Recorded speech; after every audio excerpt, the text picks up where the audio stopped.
It was a cold, rainy night as I drove home from work on the winding back roads of rural North Carolina. The rain was coming down in sheets, making it difficult to see more than a few feet ahead. I was eager to get home, have dinner, and relax after a long day. As I rounded a bend, my headlights illuminated a figure standing on the side of the road. I slowed down and saw it was a young woman dressed in a thin sweater and jeans, soaked from the rain.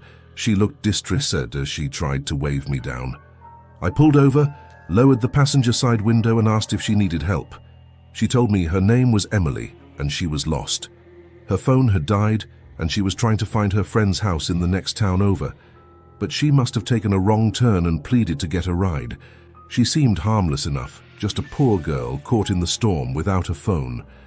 Against my better judgment, I said she could hop in and I'd take her to the nearest gas station to sort things out.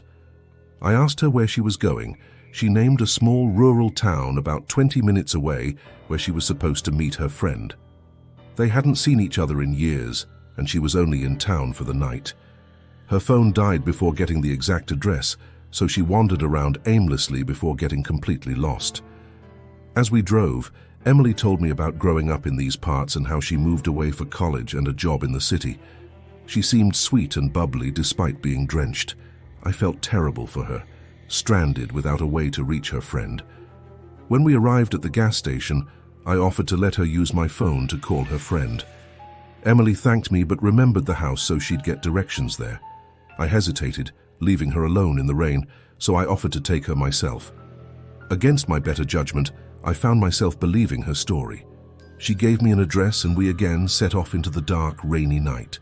The farther we drove from town, the more remote and isolated the roads became. I started questioning if I had made a mistake picking up a stranger, but tried to shake it off as just being overly suspicious. Finally, we pulled up to a dark old house on a large, overgrown property. Emily exclaimed, "This is it," and thanked me profusely for the ride. She seemed so excited to see her long-lost friend. As I pulled away, my unease faded. I chalked the whole thing up to just helping out someone in need. The next night after work, I stopped at the same gas station. The attendant recognized me and said to me that he knew the girl and she had died 3 years ago. My blood ran cold. I described dropping Emily off at the house, and the attendant looked confused, telling me there's no house like that around there, and that road leads to the old Johnson place, which has been abandoned for years. Dread filled me as I raced back to the house from last night. Just like the attendant said, the road dead-ended at an overgrown lot with no house in sight. I drove desperately to the nearby town where Emily had been headed. I poked around until I found the local police station and walked timidly inside. An older officer greeted me. "How can I help you, son?" I explained the strange encounter and how the gas station attendant said someone was looking for their friend. The officer's face grew serious. He pulled a file and showed me a photo of a smiling blonde girl. It was Emily.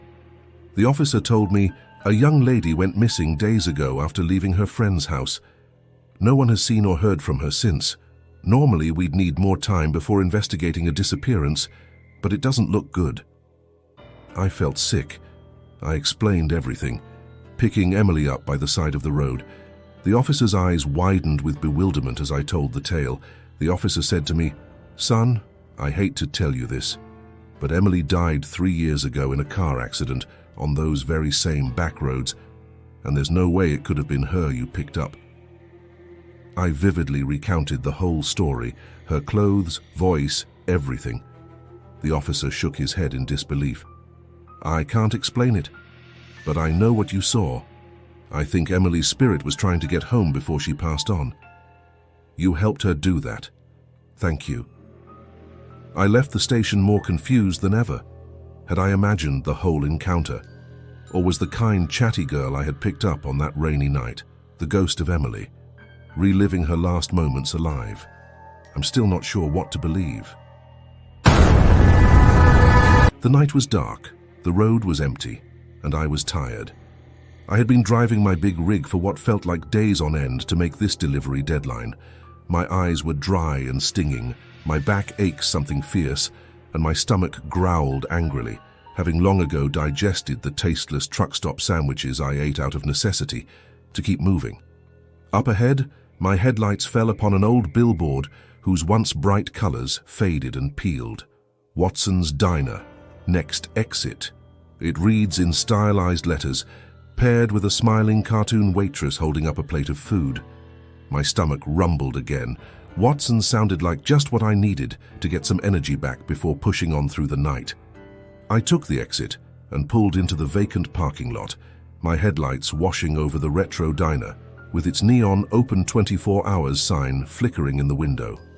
As I climbed out of the cab, I deeply inhaled the crisp night air, heavy with the promising sense of fried food and strong coffee.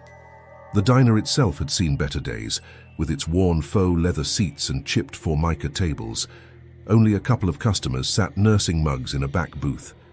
Behind the counter stood a tired-looking middle-aged waitress, her hair pulled back tightly, an apron tied around her plump waist. She looked up with disinterest as I took a seat at the counter. She asked me what I would like to eat, and I told her I would eat 2 eggs over easy bacon fries and a giant cup of coffee. She shouted my order to the unseen cook and returned with a steaming mug of bitter black coffee. I wrapped my hands around it, soaking in the warmth. From the corner of my eye at the far end of the counter, I spied a slice of pie sitting on the counter, its creamy white meringue glistening under the fluorescent lights. My mouth watered again. It must have been days since I had anything resembling dessert. Then I asked the waitress if I could also get a slice of that pie down there. She didn't respond, but I saw her shoulders tense at my question. I asked her again if the pie was for sale by any chance. The waitress slowly turned to me, her eyes dark and intense in a way that gave me chills. She stared at me for a long, silent moment before responding flatly, "No, you don't want that pie." Maybe my exhausted brain was imagining things, but something in her tone sounded downright ominous. I shook off the uneasy feeling and sipped my bitter coffee, too hungry to think much more about it. The cook slapped my hot meal in the window, passed through, and the waitress wordlessly delivered it to me. I wasted no time dousing the eggs in ketchup and shoveling the food greedily into my mouth. As I ate, I casually glanced up at the mysterious pie down the counter. Was it some personal dessert the staff was saving, or an expired leftover not fit to serve? Curiosity gnawed at me. The waitress abruptly stopped wiping the counter. Her eyes darted to the pie, then to me, her brow furrowed. She hastily snatched up the pie and disappeared with it into the kitchen. My curiosity was piqued now. Why all the secrecy around a simple pie? I quickly finished my food, paid my check, and decided to get to the bottom of this pie mystery once and for all. As the waitress busied herself behind the counter, I made my way down the narrow hallway marked restrooms, my trucker boots echoing on the worn tile floor. I crept past the men's room to the grime-coated stainless steel door marked kitchen and paused, listening. Hearing nothing, I slowly pushed the door open. Surprisingly, it was unlocked. I was met by an intense wave of heat as I peeked into the busy kitchen. The aging cook was at the grill with his back to me, spatula pressing sizzling burgers. Waitress nowhere in sight. My eyes immediately fell on the mysterious pie sitting temptingly alone on a prep table along the far wall. Checking again that I wasn't seen, I slipped into the steamy kitchen and made my way straight for the pie.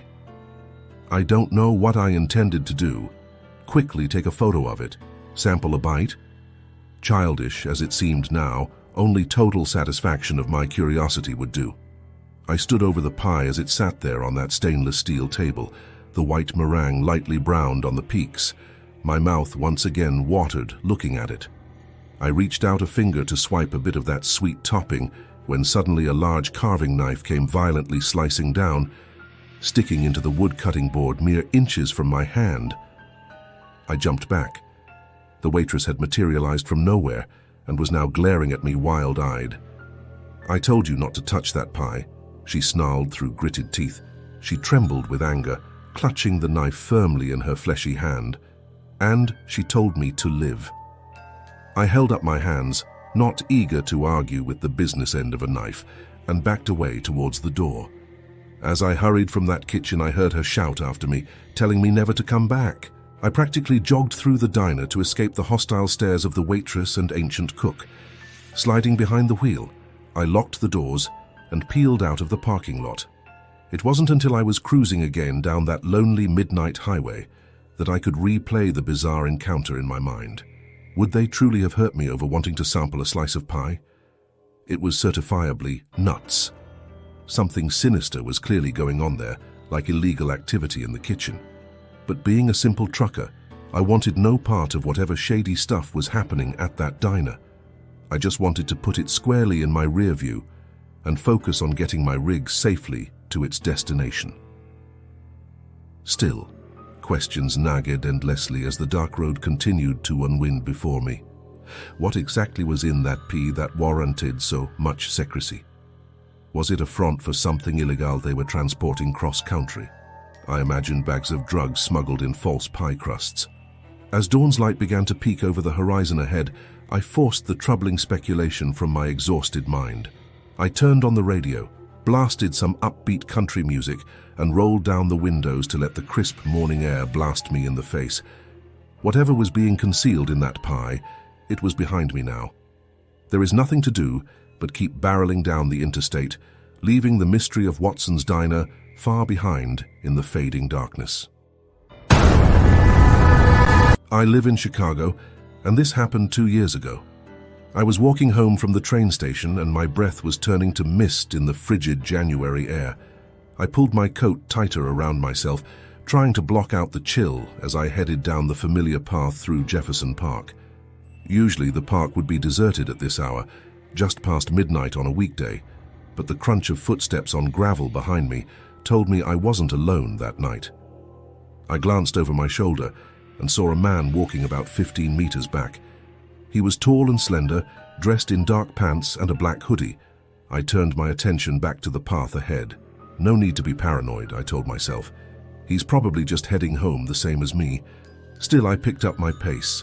The relative isolation of the park at night always made me a bit nervous.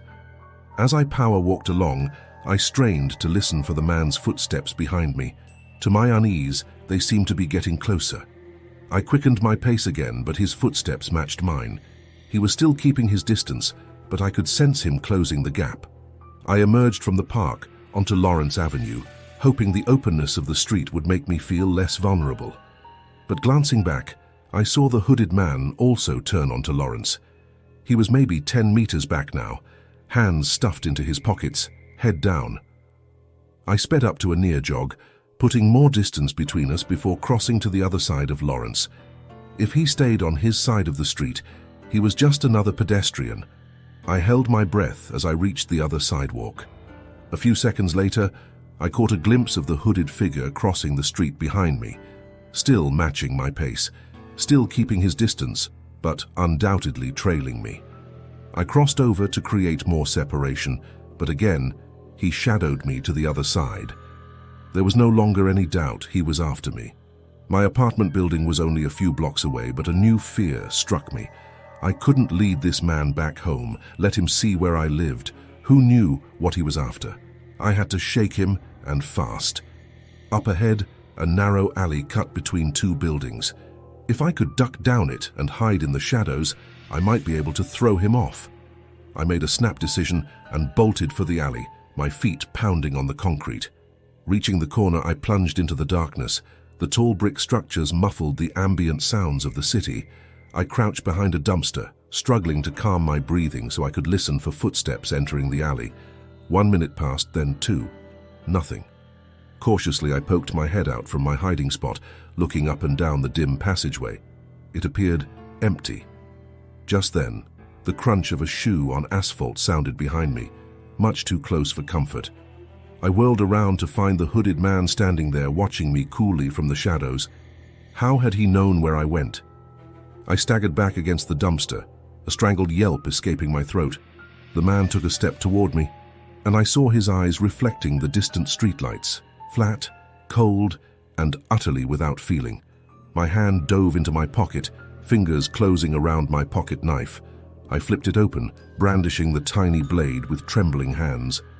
The man tilted his head, gazing at the knife with an unsettling detachment. He took another slow step forward. I slashed at the air in panic, warning him away. but he seemed unperturbed by my pathetic attempts at defense. His complete lack of emotion was almost more terrifying than anger or aggression would have been. He didn't care. Nothing I did mattered. We locked eyes, and time seemed to stop. Inside, I was screaming, but some strange power in the man's dead stare kept me frozen in place. I searched those empty eyes for anything human, any spark of empathy I could appeal to, and found nothing. He wasn't walking away, but he wasn't advancing either. We stayed like that for what felt like an eternity, neither of us moving. Abruptly, the spell broke. The hooded man glanced away, and I could suddenly move again. Without hesitation, I darted from the alley. I didn't look back to see if he was following, but I just ran. When I finally reached my building, I collapsed against the front door, breathing hard. Peering down the street, I saw no sign of my pursuer. Still, I hurried inside, taking the stairs 2 at a time until I was safely locked inside my apartment, my back against the door. Only then did the adrenaline drain away, leaving me shaking with relief and unspent fear. I never saw the hooded man again after that night. I changed up my route home, taking a longer way that avoided Jefferson Park after dark.